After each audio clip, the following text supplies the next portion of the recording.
Last week, guys, you all know, all sports fans, NBA fans, the big stir in the news was LeBron James' comments about, Stephen Curry winning the MVP, right?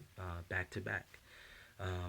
He congratulated him and said he deserves the win, right?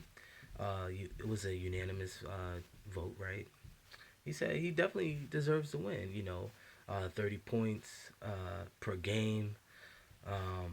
Shot over again 400 three pointers, 90% at the free throw line, 50% from the field, and 40% over 40% from three. Right. So he definitely deserved to win MVP. But the problem is, but everybody across Facebook and the whole social media, Twitter, everywhere, they was just saying that LeBron was being a little bit salty towards what is the MVP and who's the best player in the league. In my opinion, LeBron James is still the best player.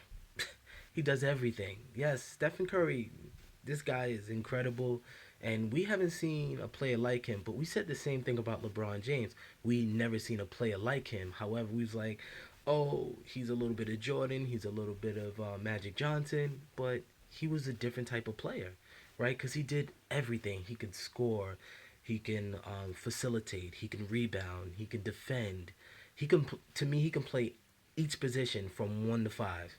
If anybody disagrees, you guys, comment, get at me, But I think he's the best player in the world today. But Stephen Curry is on another level, and again, he's on a mission to be great. Was 6'3". This guy can shoot, he can dribble, he can score, pass. He can do a lot of things as well too, and his defense is really good as well. I think he led the league in steals, right? This year. He is the MVP, right? But you know, um, sports fans, basketball fans, we know. Okay, let's look at it like this. You take LeBron James off the Cavs, right? Let's take Kevin Love off the team. Let's take Kevin Love off the team. If before he got there, it was just Kyrie Irving and Christian. It was a Tristan Thompson and Varejao and those guys, right? But if you took LeBron off that team, believe me, they probably wouldn't even win more than 25, 30 games. You know what I mean? So, to me, that's what an MVP is. How valuable are you, for your team?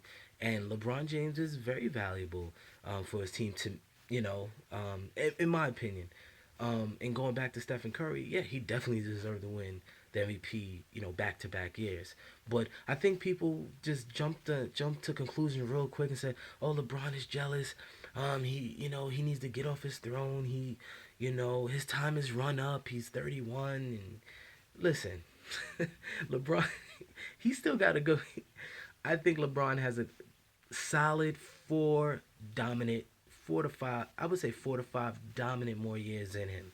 And that's pretty scary for the NBA. But it's a great thing for the NBA as well because while the game is evolving, we can still see, our heroes, our sports heroes. You see how Kobe just left the game, one of the greatest of all time. You know, I was definitely say top 10. Definitely top 10 or close to top 5, right? Um, but I didn't have a big deal with LeBron was saying about Stephen Curry, and I know Steph, he took it in stride. Steph, he's not the one to go back and forth, and if it's worth anything, they're both from Ohio. They were born in the same hospital, right? Um, so I don't think those guys have any beef, but it's all competition. It's all love, and LeBron, he would have to show what he can do. If his team makes the finals, if they can get past the Raptors, and make it to the finals, if Golden State does what they need to do and handle their business against OKC, let's see him take care of business then, and then you'll see who's the real MVP. We all know Stephen Curry's the MVP and he deserved to win it, but LeBron in his mind feels like, okay, there's one thing about being the MVP and there's another thing about being the best player in the league. So LeBron still feels he's the best, and rightfully so, because we all know damn well Kobe would have never said anybody's better than him, even if they won MVP. And we all know Kobe only won the MVP of the league one time in his career. He should have won more, but he only won once. And we know how sometimes how that goes with politics and you know it's crazy. But tell me what you guys think.